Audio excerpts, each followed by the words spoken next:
39, 38. So close. You were just one off. Now, that's what a variation of whatever it is, 3%, 4% now. As it grows bigger, as we get more episodes through, you're allowed to be incorrect by episode or two. Good. Nice. If you said that at like the third episode, it'd be like, oh, geez. We just began. Episode 38 of Mere Mortals, it is endurance. Yeah. Interesting topic here because I asked you this question in particular to what? Was it going to be endurance in general? Was it going to be endurance around fitness? And you sort of mentioned... I find that boring, to be honest. The fitness endurance? Yeah, I was going to say, it's too specific. And I thought, okay, well, that's going to be really niche. Yeah. But I think you were more thinking around mindset, endurance, resilience. Yeah. It's a little bit different. So I wanted to get down into the definition of it as well before we kick sort it of off. what triggered my wanting to do this was the 1,000 push-up challenge we did just the other day. Yeah, okay. Because, that did involve physical endurance. But I find the mental aspect of endurance much more fascinating than the Physical people nature physically, like the actual mechanics of someone being able to hold a hold or do something that's so long. And you hear most of them anyway. Like holding a helicopter with your hands. For those uninitiated, we were watching some stupid videos last night, and it was Fast and Furious 3, No, 4, it was Fast and Furious 8. 7, whatever it is. In fact, it might be 9. Where The Rock literally holds a helicopter by the chain onto, and then pulls it back in. That was the most reels impressive it in. thing. I was like, you know what? He could probably do that. He's The Rock. But then being able to pull it to give himself some slack to put it back on this rotating. Amazing. Yeah. Definitely not a mere mortal, Definitely not. Interesting. But anyway, so we'll get into the endurance. Yeah. But always the mere mortal moment. Cool. You kick it off this time. Okay. I've done the last couple. Mine was an interesting one.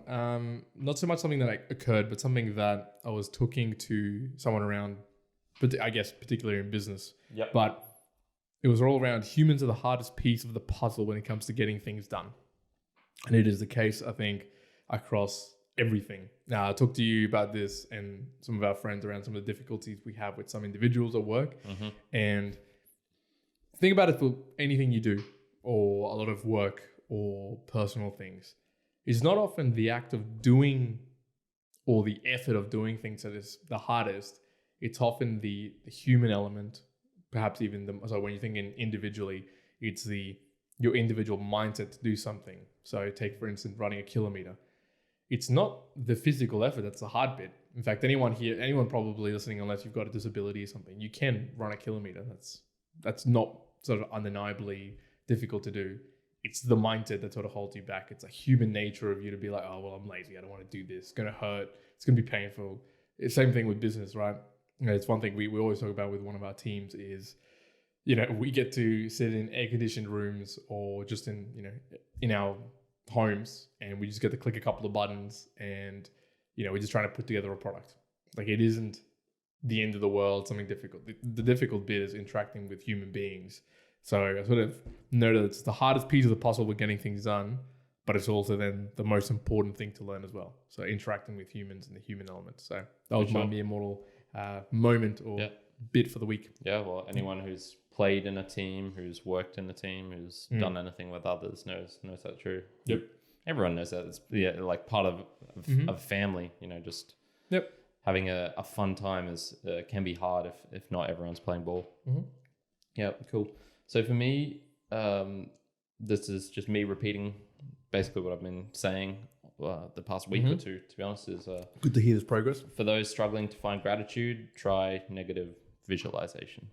It's been a very rapid change in my mindset, taking this Stoic philosophy, applying it to my waking life. I guess it doesn't take long, 2 minutes in the morning, and it's sort of like the 2 minutes where you wake up and you're groggy as hell anyway, going like, ooh. Yeah.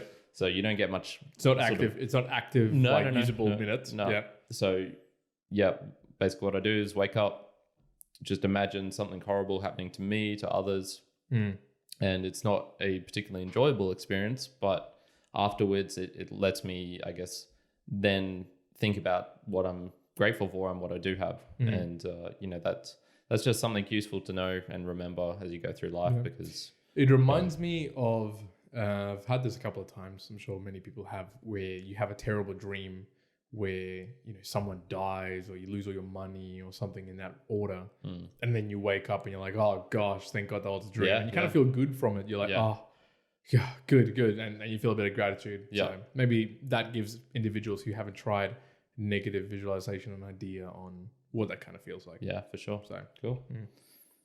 Definition. So it was different. It was difficult one because I wanted to focus on like endurance and much more of a mindset thing. So I'm sure we're going to be talking about sporting endeavors at some degree. Yeah. But definitely. I didn't define it for me when it came to endurance of musculature. So it's not building your fibers or building your tendons to withhold some sort of weight or some sort of pace. I was like, okay, that's different. That's another endurance I'm going to be looking at. Mine sort of came down to, I had two definitions where one was mental toughness and one was mental endurance. So the mental toughness was having the natural or developed physical, psychological edge that enables you to generally cope better than your opponents with the many demands. So whether it's competition, training, lifestyle, life in general. So I guess a developed psychological edge that enables you to generally, surpass things. That was the toughness actually. But then the mental endurance was, it said it does not mean passivity or suffering. It means mental strength. It was about the ability to exercise inner strength to everything that you accomplish towards your everyday life. It was a little bit between the two because one kind of was driven around like competition. The other one was much more around just like that passive mental strength where something gets thrown at you, you kind of deal with it and then you move on for it. In the way that I wrote these things down, I kind of more going down the path of that mental endurance where it's that long-lasting willpower, just a general like self-discipline, perseverance that I kind of tended to, as opposed to mental toughness, because to me that almost sounds like a short-term goal-orientated thing where it's like, oh, I'm going to go to the Olympics next year and I've got to do X. I'm going to get that. And when you get that goal, it's kind of like, okay, cool. That's done and dusted. You were really mentally tough. But mental endurance seems to be just this long-lasting sort of like values or skills that you put in place that you just do for the rest of your life. That's kind of how I took it. Now, I'm not sure if you found any different definitions or had other thoughts.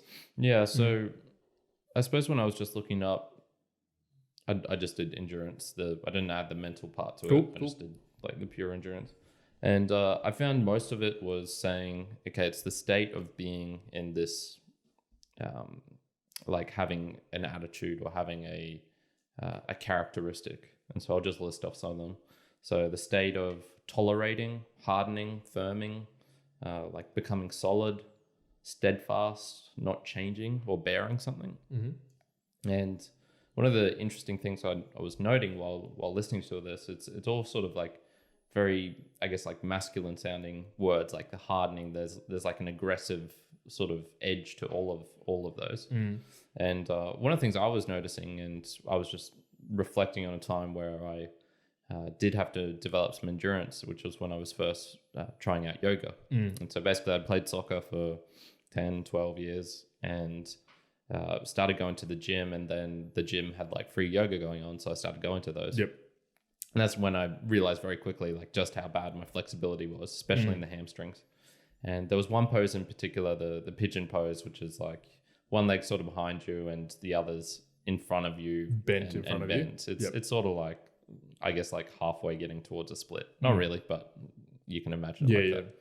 And that didn't require like enduring, hardening my body. I guess like tolerating, enduring, bearing something. No, what I actually needed to do that was sort of the opposite of that, which was like relax, not try and force myself through it, but sort of, I guess, you always hear sinking into the pose. Yep. Which is more of a passive, like I'd say that's like a more feminine sort of trait, which is more like letting go and relaxing. So that was just one thing interesting I noticed, where if you think of endurance, a lot of times you think of people or doing or saying things or in a very, I guess, like stopping something. So you're you're trying to endure the grief of your family going away, and so you can put up all these barriers and say you lose a loved one, a father or mother, you can try and deny it, you can try and get through the work. So like there's people relying on you at work, you've got to still show up, you still got to support your family. Yep. But maybe like the better way of enduring that pain is to sort of relax into it and, you know, I guess like accept it. So yeah, just an interesting little note I found on that. Interesting. Right. So to guide us through, I think I'm going to go down the path of, and it's not going to be obviously specifically mental stuff, but I think predominantly what it sounds like is just endurance. We might talk about potentially those, you know, where we have those blockers and potentially how you could act or challenges with that, and then those sort of passive modes of going forward. Yeah. In essence, what I ended up going through, right, was there was this paper, I think it was from Turner from 2017, and he kind of talked about 4 items, which was called the 4C's. And I hate these acronyms.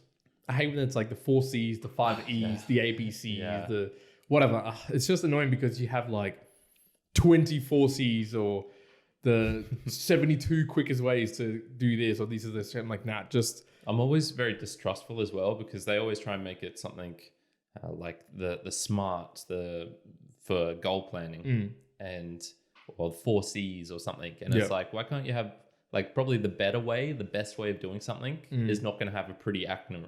How do you say that? Acronym. It's going to be something like X7321. Yeah. But it's like, look, I think it's hard to I like it. I like them as a guide of like, okay, well, this is what it is, but it's all individualistic to like whatever suits best, right? So it's goal setting with SMART, right? Yeah, it gives you a framework. Yeah. Begin with that and then tailor it to whatever your path that actually makes sense. Like if you're not going to put if you're trying to do whatever, but you don't want to time it against something, well, don't do it. Like, geez, don't have to force it, but it just helps out. Anyway, get enough, Jay. So my one, the 4C's of mental endurance. So it was around 4, and we can delve deep into them. Control, commitment, challenge, and my last one was confidence. So it was interesting reading through these because in my way of researching, I started looking at endurance in endurance athletes, just kind of see what they talked about. And interestingly enough, at least it mapped back to control, commitment, challenge, and confidence in the way that a lot of them, and so I'll give you this kind of example, right? So this guy called Ryan Sanders, and he likes to go big, right? So he's like an endurance athlete in the running sense. So he did all these races, what they call the 4 desert races, and then with this guy called Rhino, he set the fastest time on what is called the holy grail of mountain runs, where you run all the Himalayan trail, 1,435 kilometers for whatever time, right? So obviously that takes a lot of time. Now he says, when he was talking about it, says, if you love what you do, it is easy to be successful. I like setting myself challenging goals and not stopping until I achieve them. I suppose you could call me stubborn, determined. So it was interesting because just in that sentence of this guy, he's kind of confidence. He's got a challenge to himself. He's committed and he's kind of in control with it a lot. So at least for this 4C's, I'm like, okay, well, the map to this endurance athlete, you know, obviously is really great at doing really long distance stuff, which yes, it takes physical endurance, but it definitely takes mental endurance to be able to keep on going in that speed or, you know, power output for a long time, and it has those couple of things.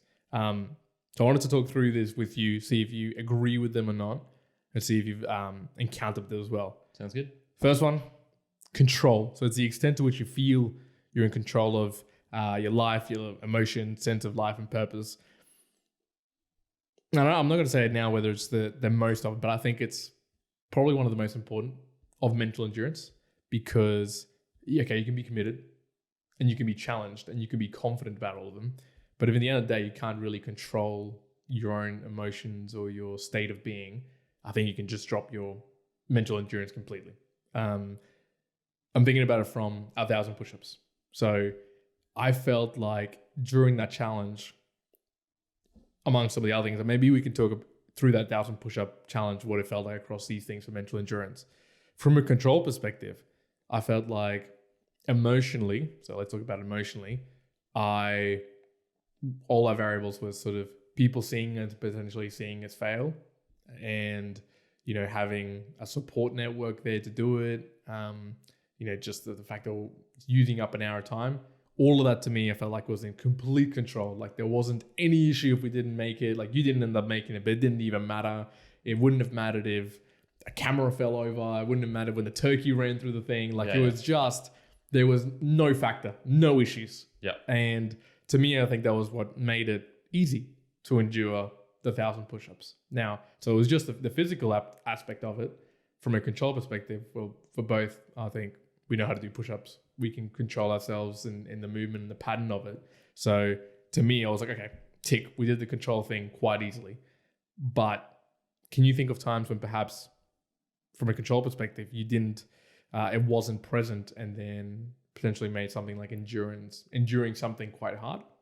Well, I guess like one of the things would be knowing that you could have done better beforehand. So I guess like setting up the basics.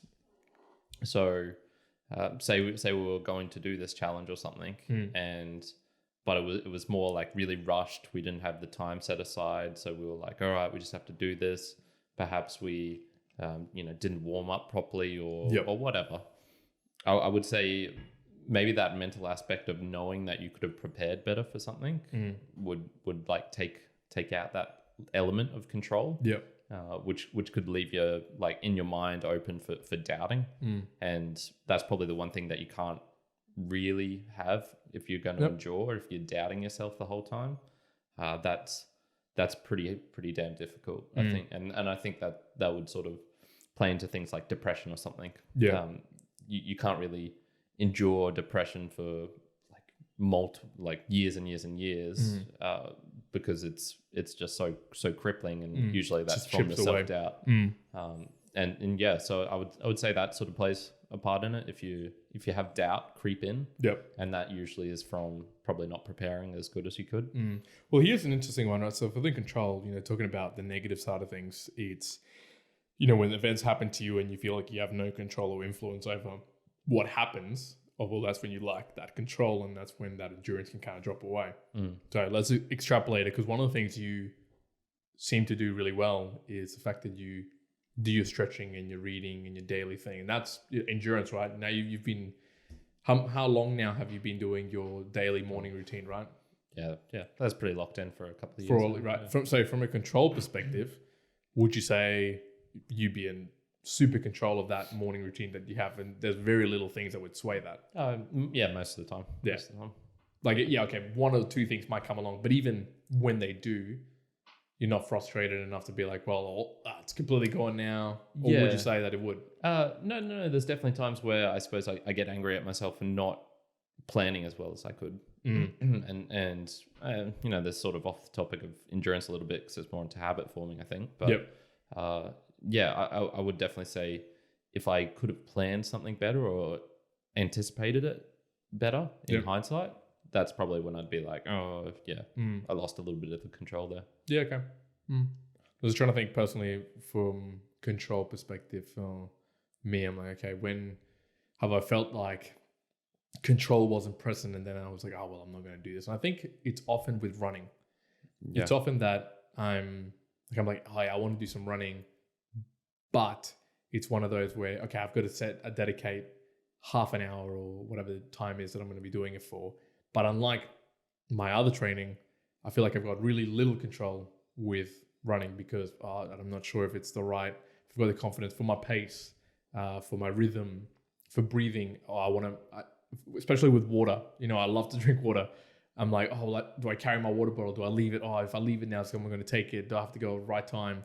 And I feel like that from an endurance perspective gets me down to the point where I'll be like, okay, well, I'll run, but only when it's perfectly suited for it, as opposed to the push-ups where we were kind of like, whatever, just go, hour, cool, get it done. And it's within our scope and control and everything like that. So and I suppose when we're talking about control, we don't really mean control over the physical stuff, or if it started raining, obviously I think we still would have done the challenge. And we don't have control over the weather. We don't have a control over a lot of things. So I think that's where I guess having the knowledge of what you can control and can't control as well. So we can control our setup and our mental mindset beforehand, but no, we can't control if a turkey runs through the thing or exactly. But it's how you let it affect or influence what you're doing, right? So I suppose control is more of the mental aspect of control than the actual physical stuff. Yeah. But obviously, if you can, let it be known there's definitely all of this. There's a physical endurance. I'm probably not gonna go delve too much because, that's its own beast of, training and the commitment of that side and everything else. I think the aspect that's more interesting to me is the endurance from the mental side. Yeah. And it's probably the more powerful one. Oh, definitely. Yeah, if you hear any of those long endurance athletes, all of them would talk. They talk about their fitness and how they prepare for it and train for it. But even in the training, it's I suppose you're just hearing those conversations. It's more about the mental. They emphasize the mental aspect. Well, like think about it from just thinking long distance running, right? Between 100 kilometers and 1,000 kilometers. There's not that much different training you're going to be doing. In essence, you're not going to be able to run 100 kilometer days, right? You don't do that. Yeah. Physically, you're never going to be able to do it. So when you're training, these guys are probably There's training. actually some dudes. Well, probably actually, when I say, I know one. Actually, I was going to say it probably is, but to do it like consecutively, so 100 kilometers and 1,000 kilometers, you're not going to be doing 1,000 kilometer training days. Okay, no. As opposed to like if you did 100 kilometers, run 100 kilometers a day. But the difference between 100 to 1,000, it's going to be completely your mental endurance. And when you get to 1,000, when you talk about control, it's going to probably rain at some point. Something crap's going to happen at 1,000 kilometers that it won't happen at 100 kilometers, where that's where you've got to control and that's when your real mental endurance comes in and be like, well, I know I'm going to get influenced by all these things, and as Jocko might say, good, let it happen, keep going, right? You got to just have that mentality where in 100 kilometers, you might not experience that, or you're definitely not going to have it in 10Ks, and 100 meters, you just feel like everything's going to be optimal, right? You might start caring if it's raining or whatever, it's slippery, but over 1,000 kilometers, you kind of start going like, well, that's fine, cool, just deal with it. Yep. Yeah. Right, that's first C. Second C, commitment. So as I already forgot his dude's name, as he sort of mentioned, he was committed to the goal, right? He had a thing that he was going to go after, and it is the extent of your personal focus and reliability. Essentially, how reliable and how committed you are. This could be termed as sort of how dedicated you are, how disciplined you are, and I think it goes without saying, right? If you want to endure something, you should be committed to it. Let's say the 1,000 push-ups. If we weren't really committed to publishing it and talking about it early and saying, okay, we're going to do it, and if we just kind of be blasé and say, oh, well, that would be kind of cool. Yeah. And that would be excellent. Yeah. We might have let it roll and gone, yeah, but we're going to do that. And then you may even start doing it and you're kind of like, well, kind of my shoulder hurts and then I'm not going to do this. It's another 40 minutes. Why even bother to do that? So I think commitment's super important. A couple of other things there is, it sort of summed them up as the control and commitment scales represent the resilience part. So they kind of said, control and commitment means the resilience of mental toughness and endurance. I'd rather look at commitment in its own right because another example I'd give is podcasting. So if there's anybody out there trying to begin podcasting, it is not a sprint. It is going to be definitely endurance, both on just your physical sense and your mental sense, because let's take it from us, we're up to episode 38, which at the very least, on average, our podcasts are an hour. Yeah. And that's just on the numbers. We've got another reviews. Take it out. That's 38 hours of talking and then maybe double that for editing, publishing, whatever, right? So getting ready and whatnot. Yeah. So easily, probably be scaling to 100 hours over the last, and that's a minimum range. You got to be committed to doing it. I think we began the podcast as something that we just wanted to do, document, talk, interact. We get a lot of learnings outside of just if individuals are getting some stuff from it, fantastic. We ourselves, I think, get a lot of benefits from it, whether it's me speaking more clearly and slower, not saying and ahs as much, learning how to edit, all that sort of stuff. We got to be committed to it. And now I think, I won't talk for you, but personally, and I'll ask you this question as well. Now I feel like I'm so committed to what we're doing and building that I'm not really thinking about, and it goes back to the discipline. I'm not really thinking about like, oh, there's another week and this thing's coming up. I'm going to have to think about it. It is just now part of and it's more the habitual sense of, cool, I know that Sunday is this, Wednesday is this. I'm planning it here. I'm printing this out here. And it's just like, you're committed, the cogs are turning, and it helps out with the endurance in terms of it's not a task that you're like dreading. It's just part of life in itself. Yeah. I don't know, have you felt that transition of any commitment between when you began the podcasting to now? Or have you got any other experiences with commitment that have helped you with endurance overall? No, I think the commitment part is, like it's probably, that's not the part that I would struggle with, I guess. Mm-hmm. And so the actual physical doing of the podcasting, I find that pretty easily. Oh, and I'll make it clear that I think if you are sort of an alpha go-getter or someone who plays, I don't know, sport or has a tendency, this might be the easiest thing because you can just be like, I am committed, I'm going to do it. Like, you're going to do it no matter what. It's going to get done. A lot of people out there are like that. People who listen to our podcast potentially are like that, right? We're kind of inclined in that area. So this might be one of the easiest things, and people might think like, oh, okay, cool. Yeah, I've got this down pat. Tick. Yeah. Sure. Yeah. So I suppose the doing of it, I look forward to it. That's not something that I find personally hard, and it's definitely easier when it's something you enjoy doing as well. So that's why we talk about things like, find your passion and then do it. Yep. Because then you don't have to have all that time and energy spent doing something that you don't enjoy, even though obviously we all have to do that as part of life. Yep. We all have to brush our teeth, even if you hate doing it. Yep. Whatever.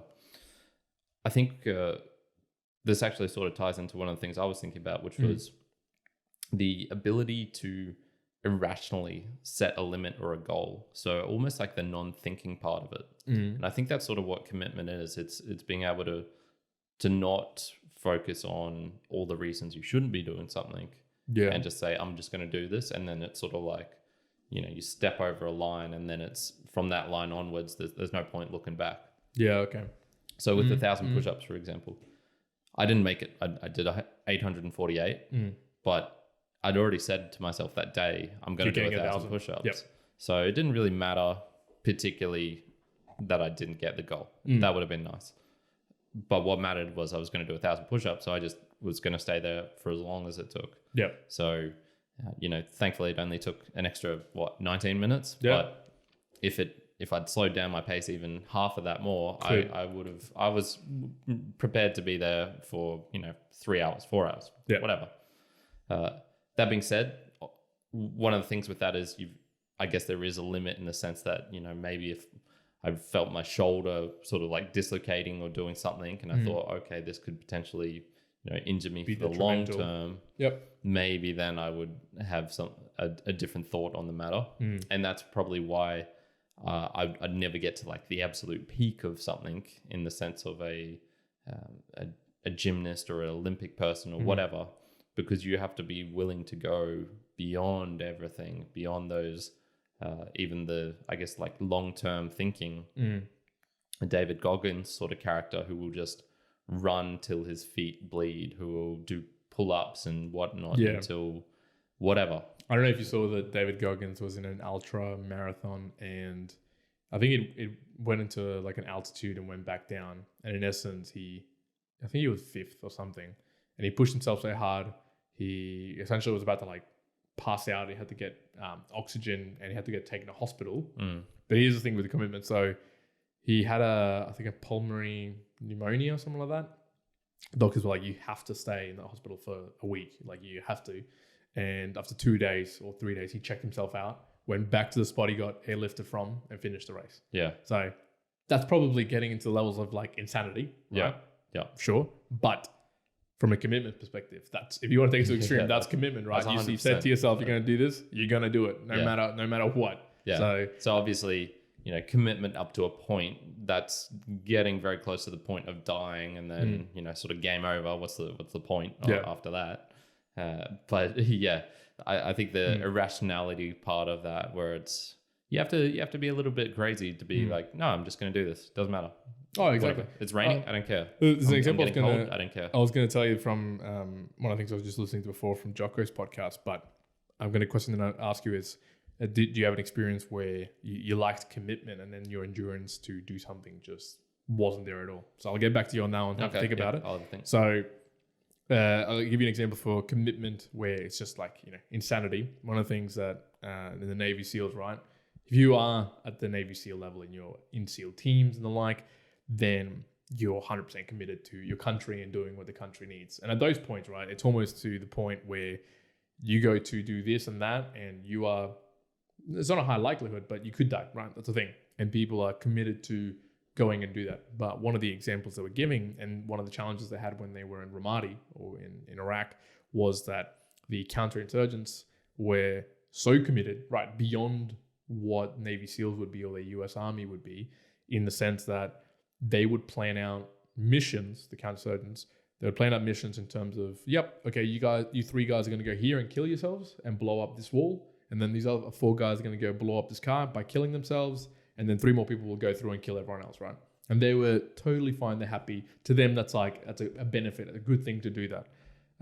Obviously, whatever else, good, bad, I'm not looking at it from that direction. All I'm looking at is in the aspect of commitment. That is as extreme as you'd really go, So right? that's 100%, You're going, I don't care. That's what I'm doing. I'm committed to doing it no matter what, no matter life. So that's an example. If you want to get to some real extremes, what does that look like in endurance? Yeah. And there's some that go beyond that. They use their own wives and children as human shields. That's, a lot of people would say, I'd rather die before watching my child die or whatnot. They sort of take it to that next level as well. So anyways, but any thoughts on where the commitment might have lacked for you? And I guess just in areas where I probably didn't think through enough what I was actually doing. So I'd sort of set a goal which I hadn't thought through enough, or I had like the wrong motivations behind the goal. Yeah. So let's choose something like, I suppose when I was first dieting, maybe. So I went through a period where I wanted to see like how lean can I get? What's like the leanest possible, and was just trying to lose body fat.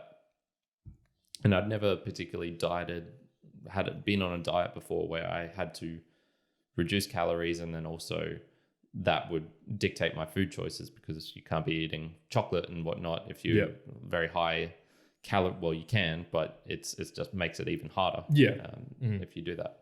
So I went through a period where I would sort of take 2 steps forward and then 1 stumble back. And those stumble backs sometimes would be very dramatic as well. And probably a lot of people have had this where, say you're on a diet and then you think like, all right, I'm just going to have like a cookie or something. And then have you ever had that mindset where you get into something and then you're like, okay, I've stuffed up now, I'm just going to go wild 100%. On it. Yeah. And so I did that a couple of times, definitely, where I knew rationally what I was doing was the wrong thing, but also was 100% into it. So I was like, I'm just going to eat cookies. I'm going to eat like as much as I want for tonight. I don't give a damn. Yep. Yeah, that's probably one of the times where I stuffed up, and it's hard to say because I think the reasoning for the dieting maybe wasn't strong enough, which was initially it was, I just want to see if I can do this. Like, this would be interesting. Yep. I think it actually took me failing those couple of times to realize like, this is actually a lot harder than you thought. You need more than just like, this would be cool. It's more like, okay, you've proved to yourself you can't actually do this now. So now you have to prove to yourself you can do it because it's harder. So that was one of those times, I guess, where it was a little bit of, I lacked commitment initially, and I needed the struggle to then realize like, okay, this is hard. So approach it as if it is something hard. Good. I like that. Very good. I like that. Chuck it on here on live just to see what it does, right? Just to play around. I haven't actually tested out Instagram live before. So I want to see what it does. If there's actually anyone even commenting on there, I'm not looking at it, but just so you know. Third one I got of the 4C's is challenge. So the extent to which you are driven and adaptable. So to be high on the challenge scale means that you are driven to achieve your personal best, and you see challenge, change, and adversity as opportunities rather than threats. So you're likely to be flexible and agile. So this was an interesting one. So do you really think that you need a challenge to have mental endurance? This is where I'd say it's a little bit of maybe, but maybe not. I don't think that you don't need it to be a challenge for you to be an enduring individual, because in essence, what that means is, what if you're in complete peacetime, happiness, maybe you've just finished the Olympics and you did really well, and now the next Olympics is in 4 years, but the challenge has kind of dropped down a little bit, you're in the top of your ranking, that might start waning down, and then your endurance might sort of correlate with that. Yeah. I'm always seeing that, well, yes, challenge is a good thing and it can urge you on. I think it can also be a negative if you attach it to what your endurance should be. I think it should be not even subject to that. It should be the ability for you to go and do things no matter if everyone's looking or nobody's looking. Yeah. Either way, you should be doing the same way. I think you could split it into voluntary and involuntary types of endurance. Mm-hmm. So if you have to endure something that is voluntary, that's probably the natural thing to do, to make it into a challenge of some sort. But say you get cancer. Say you get cancer. Mm-hmm. Well, obviously that's not a voluntary thing that anyone wants to go through. Sure, yeah. And so, you're not going to put it in terms of, oh, this is a challenge. Potentially you can try and revamp it so that you're like, this is a challenge that I need to get through for my life, blah, blah, blah. I think, but I don't think you necessarily need to term it that way to have that as well. Sure. Yeah. It's one of those where I think it can be a cop-out with people, with the challenge, because let's take, just an average Joe, and they want to do 10 kilometers.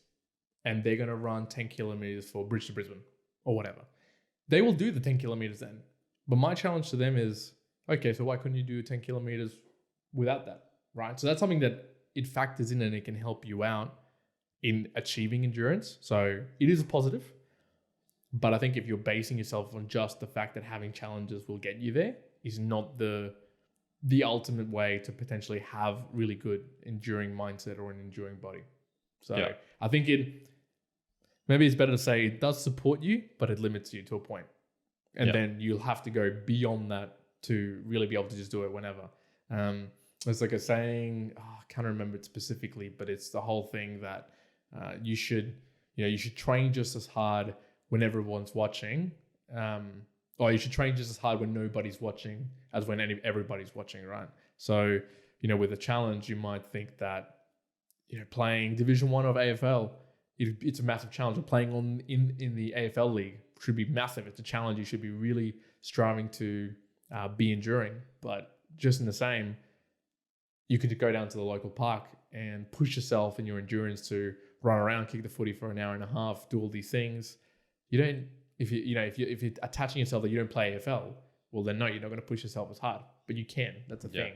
So that's the only one that I've been a little bit like, it's good, but here's an example of where I had to endure something and I didn't term it in those terms of challenge. So I was good. I want to hear this. So you already know the story, but while I was traveling through South America, I was in Colombia. I went to this place called Casa en el Agua, which is house on the water. And it's basically they've created a sort of hostel type scenario with hammocks and whatnot. And during the same period, I was getting interested in fasting. And so I think I was doing a 3-day fast, maybe it was 3 day. So it would have been 72-hour fast. Yep. And I'd done 1 or 2 days before. So I was like, okay, this will be an interesting one. Yep. So I was 24 hours in for the first day, I guess. So that was a Tuesday. On a Wednesday, I went out to this place. And so basically I was just not going to eat that Wednesday night. And then Thursday, at the very end of Thursday, I would refeed again. So I went out there, but at the same time, I was doing it sort of in the sense of fasting, in the sense of food. So I could drink. And basically this was a sort of party place as well. You go out there, you have drinks, you meet random people, you do funny stuff. It's cool. So I went out there, I had a bunch of drinks that night. Really good conversation with people. It was a really fun night. Next day on the boat ride back, it was about a 2-hour boat ride, I think, maybe a little bit less, hour and a half. And at this point, how long had you not eaten? That was probably getting to like between 50 to 60 hours. Okay. Maybe, close to 60. And so just before getting on the boat, I noticed my stomach was starting to rumble and whatnot. And as soon as I got on, I realized like, and that's probably the sickest I've ever felt, I think. Just like absolute pain in the stomach, just that whole sort of, your body feels weak. Sweaty feels. That icy sweat. Spaghetti. Yeah. And I had to endure that while on a rocking boat. With no shelter from the sun because I was sort of at the back of the boat. Dang. There was like literally nothing I could do. That was totally out of my control, that situation. And I just had to endure that the whole way back. And not once did I view it in my mind, like frame it as this is a challenge. For me, it was just like, okay, I just have to get through this. This isn't. So I suppose when you were talking about like the challenge part of it, that's not how I framed it. It was more, the mindset more was just endure, like this will end at some point, like this too shall pass. And the sort of stoic philosophy. And okay, that's a good point. That's a really good example. Actually. End of the story. As soon as I got off the boat, I went to a little garden nearby and just puked up water and maybe alcohol. But and then I felt pretty good after that. Had a sleep, felt pretty good. So having a challenge in your mind, I guess.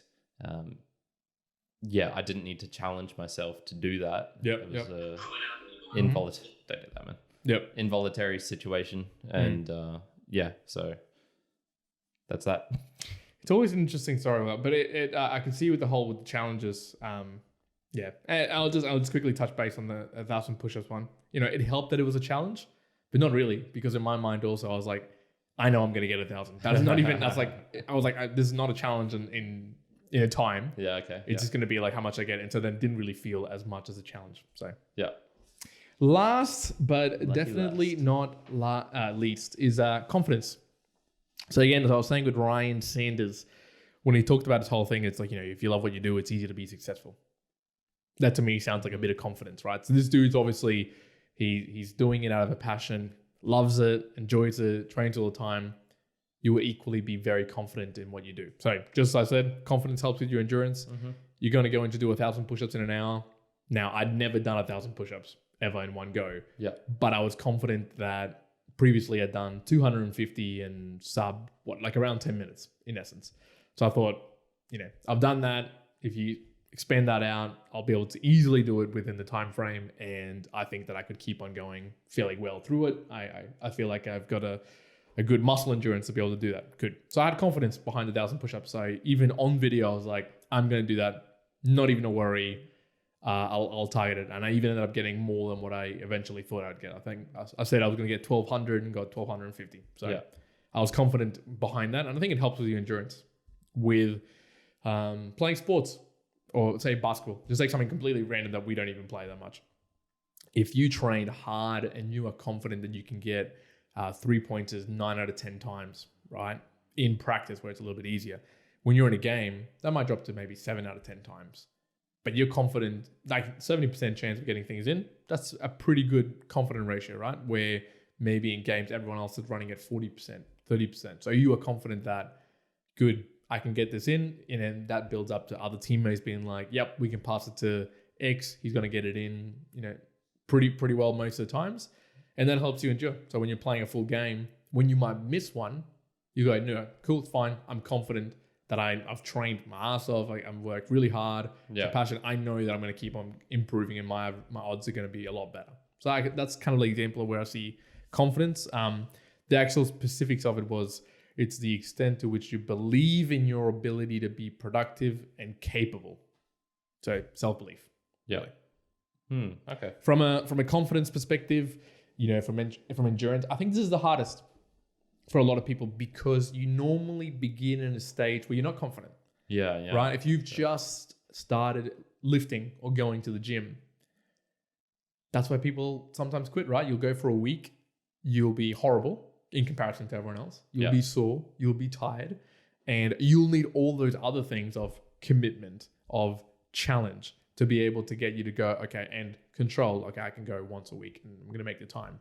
If you don't have them, you're not going to have the confidence at the beginning.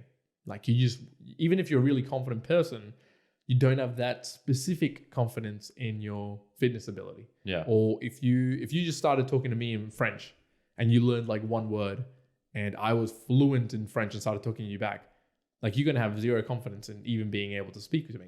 So it's, I think, the hardest to come at the beginning to help your endurance. But once you have it, I think it is the number one thing in all that list that will support you. So I think it's the most powerful, but the most hard to come by. So that's my take on confidence. I don't know if you see the same. That's pretty good summary of it. Yeah. Don't So think I have that much to add to that. I was going to add something where I feel really confident in, and I want to get your example of a good one and a bad one, like your most horrible confidence one. So for me, I guess one of the hardest ones for me to get was public speaking. I used to be horrible for public speaking. Why? I came to Australia and didn't really know English, right? At all. It was at a point where I used to be at school and I couldn't talk to people. So I would just sit on a bench and just watch people because I didn't even know what was going on. Yeah. So as I sort of grew up, I was able to speak a little bit and obviously knew English, but still communicating and talking in front of an audience, I was like, whoa, this is insane. I don't want to be doing this. And I don't actually know when it started changing, and I think changing the confidence. And again, we're pointing it back to endurance. And what I'm saying is, now take it to this podcast, right? If I recall myself back to what I was 10 years ago, 12 years ago, there is no way I would have the available endurance to be able to do this all the time, because it feels like I'm speaking and there's a video camera looking at this and I'm putting things out there. And it's like, oh no, this is way too much. I'm not confident in this. Yeah. Where I think now it's not the greatest, but it feels like, okay, I'm a bit more confident. And because I'm able to talk about things as, we're mere mortals. Everything we talk about here, if you're listening to this, might not be right. Might not be correct. That is fine. It is high likelihood. It is our learnings, it is our successes, and definitely the failures that we're finding. But to me now, it just feels like we're just documenting, we're just talking. Whether you enjoy it or you don't, it doesn't affect me, and it's okay to be confident in that. For me, the thing that I'm really confident is lifting. So for me, fitness and lifting, now I've done it for many years. I think that's the strong point where I could just, like, COVID-19 right now, I haven't gone to a gym in a really long time, but I'm confident in the fact that, well, I can just do my exercise anywhere else I want. So we've been training outdoors, running, making use of whatever it is to actually train with. Fantastic. And I'm confident when I get back to the gym, it's not like I'm going to feel like, I'm definitely going to be lifting like less than half of what I was using before. But I'm like totally confident that I know I'm going to get back within 2 months and I'll be doing this and I'll be doing that.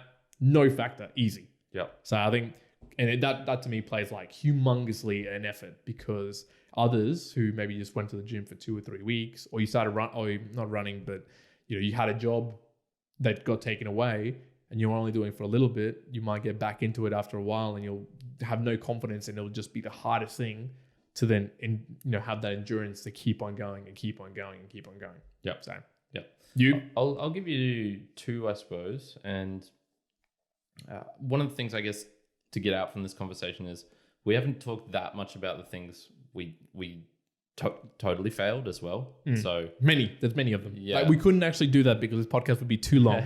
Yeah. So I'll give a recent one, which was I wanted to get a lot better at like social media, because I just haven't used it that much over the past couple of years. I want to start getting into the swing of it, how it was using, like how you use it. Yep. And I wanted to start playing around with TikTok, and I was thinking, I'll do these like drawings and stuff. And I set myself this goal of doing it, and I did not endure through it. I did 2, 3 of those, and then I was like, okay, no, I don't want to do this. Yep. Now, I suppose it's the reason for giving up on it is the question. If you give up on something and you feel really bad that you've given up on it, obviously that's a lack of endurance in one respect, in that, you failed. Yep. And you wanted to do better. That one I sort of failed at, and I was like, whatever. You know what? Good. As far as like a mental healthy decision thing, I think probably not becoming a TikTok star, It's not like improving my drawing abilities. This is probably something I can live with that I haven't succeeded in enduring through. Yep. Maybe if I was the type of person who said, if I say something, I need to do it 100% of the time, then that would be a different story, because then I'd have like this whole sort of ego thing built around being able to do that. Yeah.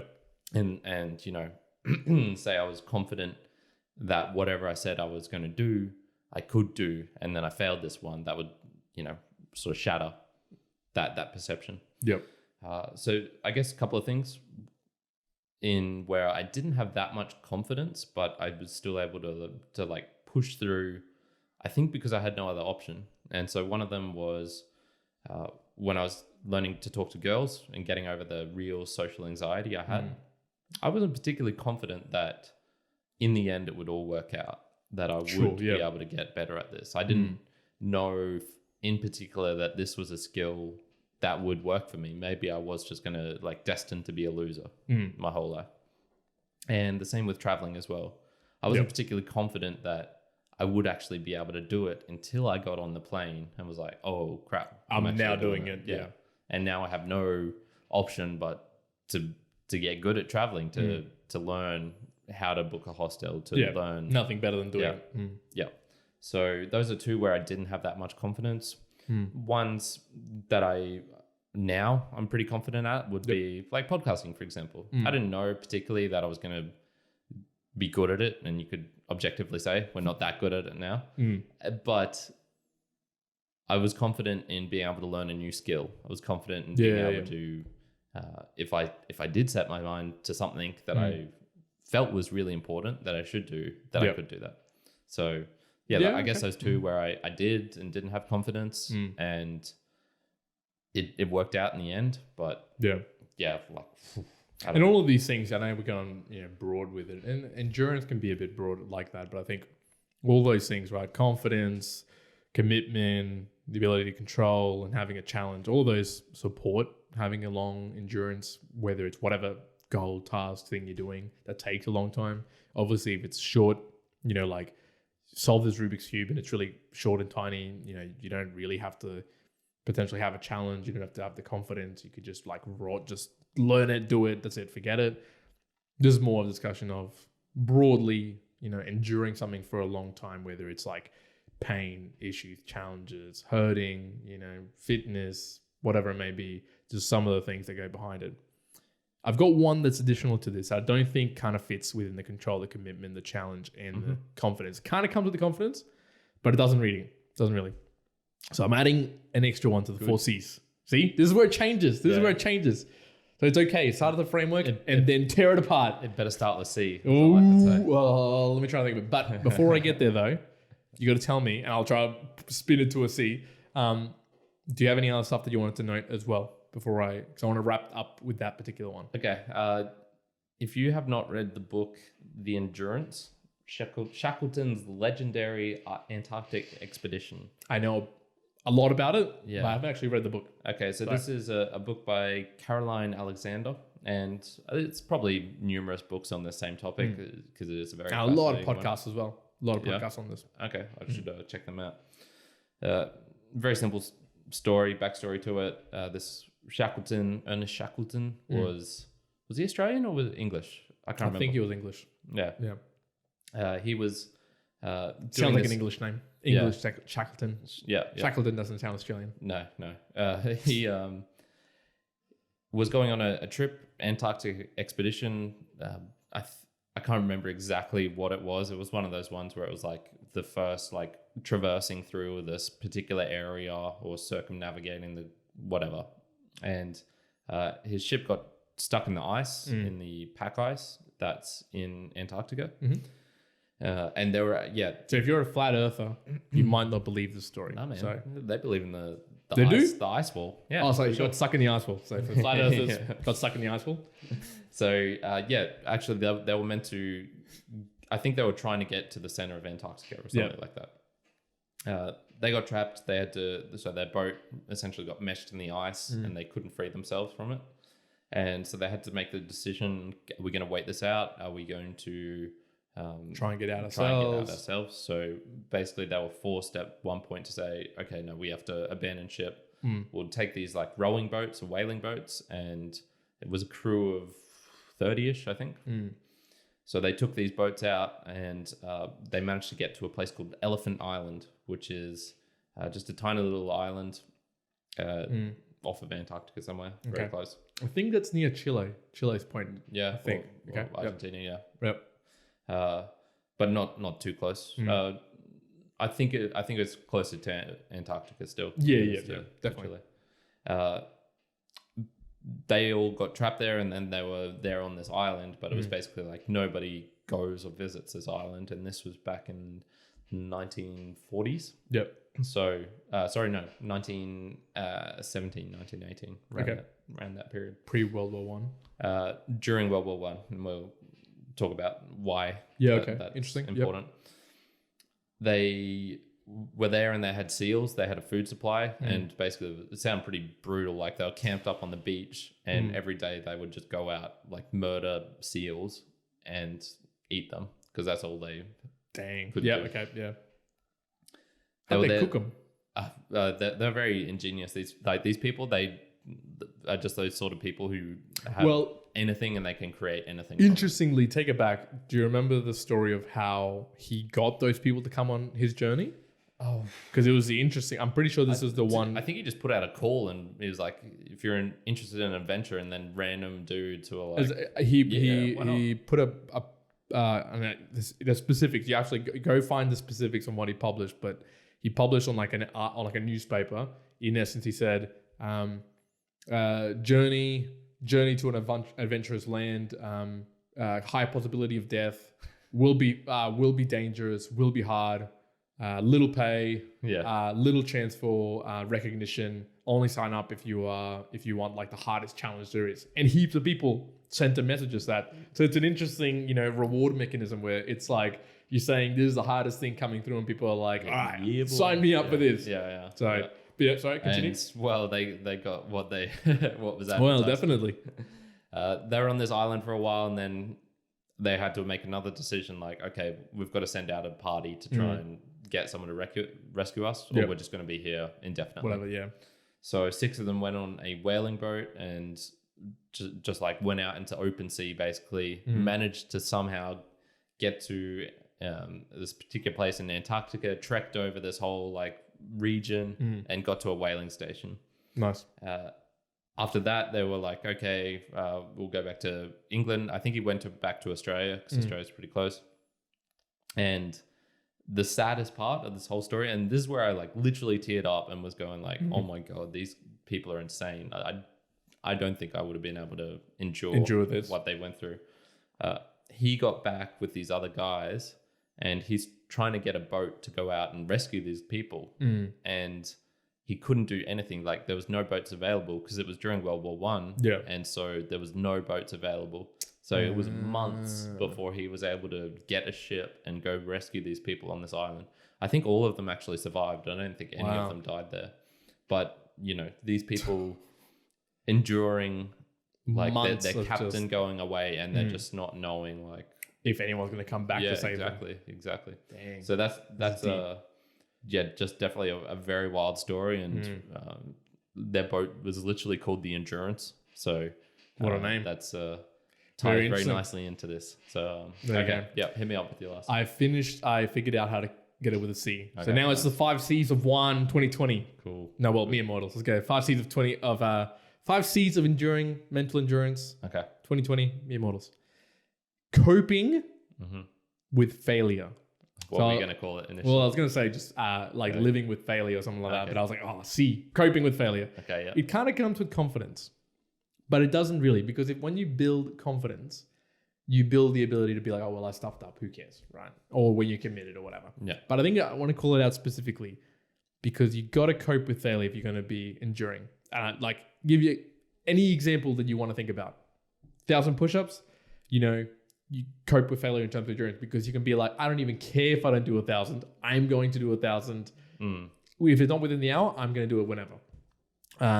From enduring climbing a mountain, if you are at 1% and you go, I don't even care if I don't get up there, right? Doesn't matter. I'm just going to keep going. And when I get there, where I get to, that's fine. That's cool. Yep. You will keep going. If you go, you're at 1% of the mountain climb, you go, nah, I think I'm going to not get there. Like there's no point even trying this. Cool. Well, you're not going to there's your endurance completely gone. Yeah. So I think the ability to cope with failure is super important, and it can come at any point, right? Based on sort of the confidence factor to it, based on how you're committed, sometimes with the control of it. But I think in its own right, people need to be capable of failing to actually endure a lot of things. Yeah. So take it for totally agree. Business, if you're running a business, you have to be quite, capable to fail. To say like, I'm going to do this and it might completely go horrendous. I understand that anyways. Let's do this. Yeah. You're gonna endure it, right? Yeah. Well, that's maybe like another definition of endurance, like getting through failures. Yeah. So thought I'd add that in there. Very good. Fantastic. Nice. That was good.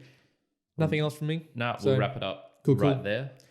The fitness challenge is actually interesting because I'm not actually sure if it's 1 or 2 points. I have a feeling it's 2 points, but I did 2 muscle ups in a row, which is a big achievement for me. That second one, I saw it was like the half chicken wing sort of coming over, and he got it over. The cops were looking at him too. You had 4 cops eyeing you off. That was a good one. I managed to also get I changed the goals. So there was a bench press goal. Changed it because obviously not even benching we're not going to be able to do it within this year, pretty much. Yeah. So I'm down push-ups, and I got the first one, which was 50 push-ups within 30 seconds. I got 53. The next one's 55, and the next one's 60. I don't even think I can get 55. Yeah. 53 was like at the absolute max pace. I don't think I could ever do that faster. But let's see what happens. Good. I think it'd be a good fun one. So I think that one's a double one, so it's 2 points. But I think I'm still on 37, and then you'll be on 46 if it was 2 points. Yeah, so that's true. We unfortunately have been a little bit slower, but that's okay. I think things are starting to come a little bit better with the COVID-19 going away, so that is good. It also means that we're going to be getting out a little bit more, I think, with the podcast and Mere Mortals. We're starting to reach out to a couple of businesses. If you're listening to this and you're a business and you want to join hands and sing Kumbaya and do some stuff, let us know. We don't have to sing Kumbaya. We don't have to hold hands because of COVID, but we can help you out doing some fun stuff. Probably a lot more challenges as well to come along. Yeah, who knows what they are, but I'm more keen for those. Yeah, those are good fun. They don't always have to be fitness related as well, as we've said. I think one of them, we started talking about Rubik's Cube, chess sort of levels, whatever it may be. We'll have a think about it just so it's a little bit different. And I think from a Mere Mortals perspective, it's like, it keeps us really centered on like, we're just Mere Mortals on, if we're trying to learn how to, I don't know, all the countries in the world, something random. We're like, we're just really general. Neither am I. There's 236 or something, or 190.